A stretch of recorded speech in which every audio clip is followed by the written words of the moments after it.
皆さんごきげんよう、上川薫です。今回取り上げる話題は、人気 YouTuber の WalkTV の WOK さんについて取り上げていきます。WOK さんは、あちらの国の人ですが、日本が好きで日本語も非常に達者な方です。その日本語が非常に達者なことを活かして、お隣の国のニュースを取り扱って、一体あの国の人たちが何を考えているのかというのを掲示板を元にして情報を伝えてくれている方です。しかし、YouTube で活動していく上で、あちらの国の人たちと見られる通報やもしくは事件性のあるような妨害活動というものも見られます。一体なぜそのようなことが起こっているのか、その背景がわかる記事が出ていたので、今回はそのことを紹介していきます。それではニュースをどうぞ。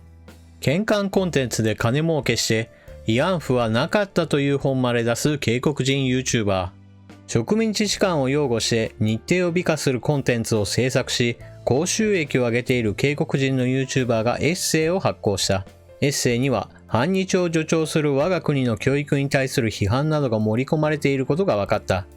この YouTuber はチャンネルを通じて本の発売を伝え、購入を進めたりした。去る20日、YouTube チャンネル WalkTV では皆さんにお伝えしたいことがありますというタイトルの映像がアップされた。映像で YouTuber は新たに発売したエッセイ、警告人である僕が反日洗脳から解放されたわけを公開して、詳しい内容を説明した。YouTuber によれば、エッセイには歪んだ歴史観がかなり盛り込まれている。特に慰安婦被害者のハルモニについて自発的な売春婦とか、朝鮮人は DNA からダメだというなど、卑劣な暴言も入り混じっているという。日本の極右勢力がターゲットのこのエッセイの発売価格は990円、約1万1000ウォンである。来月14日に発売する予定で、現在は注文予約のみ受け付けている。映像には約2000件のコメントが寄せられた。大多数は彼を応援する日本ネチズンが残したものだった。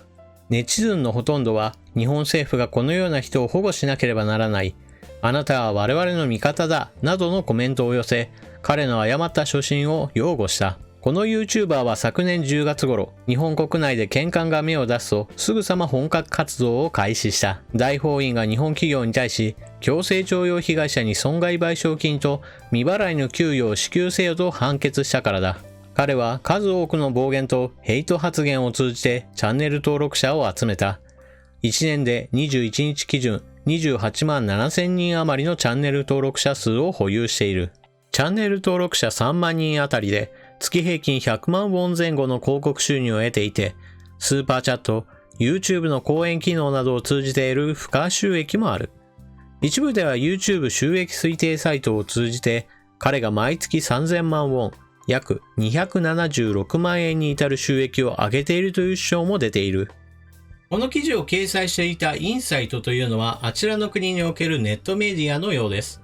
いわゆる様々なニュースを取り扱って、その中においていわゆるゴシップ記事なども取り扱っています。これは日本においても同じようにして、ペーパービュー、いわゆる閲覧数を稼ぐことによって広告収入を得るような、そのようなビジネスサイトでもあります。そういったサイトに個人名を出して、このチャンネルでこのようなことが行われていますよ、という具合にして広報することによって、ウォークさんの注目度を集めて、ウォークさんに対する攻撃を助長するようなサイトとも言えます。このような広報メディアがないと、やはり多くの人が詰めかけて通報などをするというのは非常に難しいことだと思っています。知らない人にはこのような行動はできません。しかし多くの人に知らせることによって、この人がこんなことをしているんだよみんな。ほら、どうすればいいかわかるよねという風にして攻撃を助長しているように私には思いました。それでは、ウォークさんの作っている動画があちらの国に対する何か攻撃的な内容であるかといえば全くそうではありません。ウォークさんの動画というのは基本的にはまずニュース題材があります。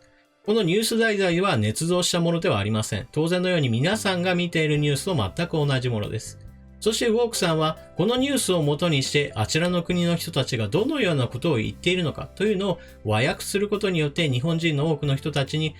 このニュースについてあちらの国の人たちはそんなことを言っているのかというふうに伝えるための動画を作っています。そうした情報の伝達をする上においてウォークさん自身の感想も述べているわけですが、その感想が何か暴言の類であるかといえばそういったものでもありません。このインサイトの記事に書かれているような何か誹謗中傷などを目的とした動画であるかのように表現するのは全くの間違いです。今回このような記事が出たのは、ウォークさんが本を出すということになって、その本が売れることをおそらくはあちらの国としては歯がゆく思っているのでしょ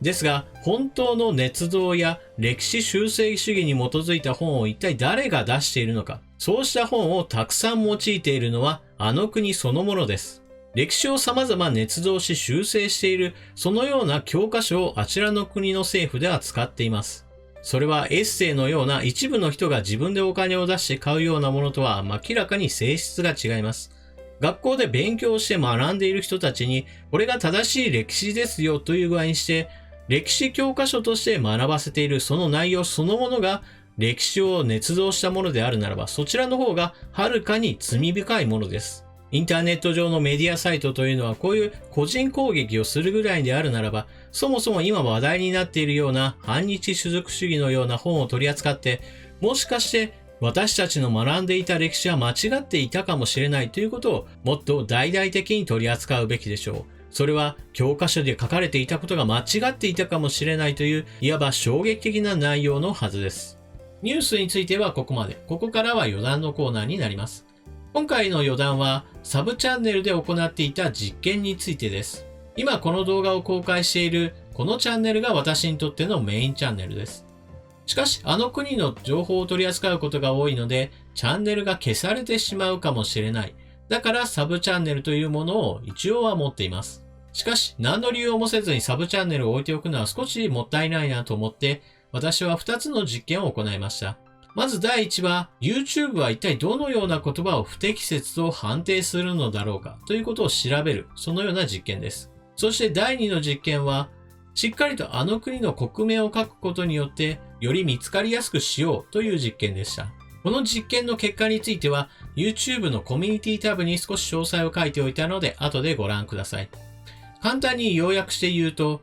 あの国の国名をしっかりと書くということはやはりリスクしかないということが分かりました。動画の本数が少ないうちは YouTube の AI も別に判定などはせずに普通に通しているのですが、ある時動画に不適切ですよというふうに指定が入ると、以後の動画は次々とあなたの動画は不適切です。これも不適切です。それも不適切です。はい、次も、次も、その次もという具合にして非常に連続的に不適切ですというような指定が入るようになりました。対策としてあの国の国名を書かないようにしたとしても、それでも不適切ですというふうになることが分かったので、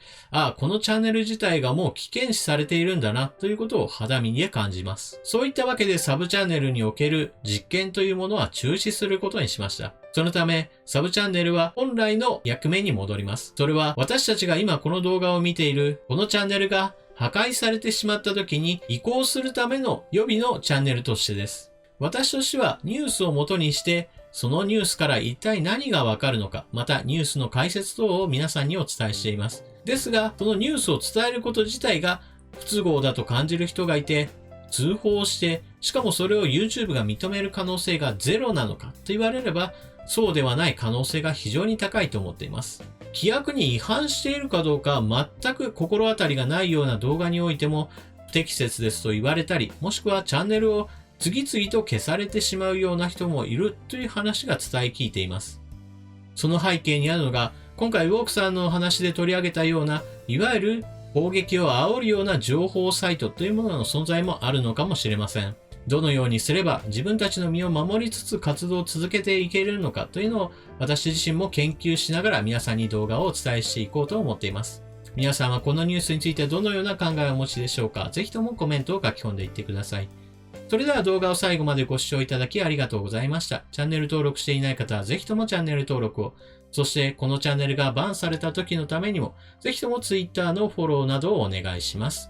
それでは次の動画でまたお目にかかりましょう。またね。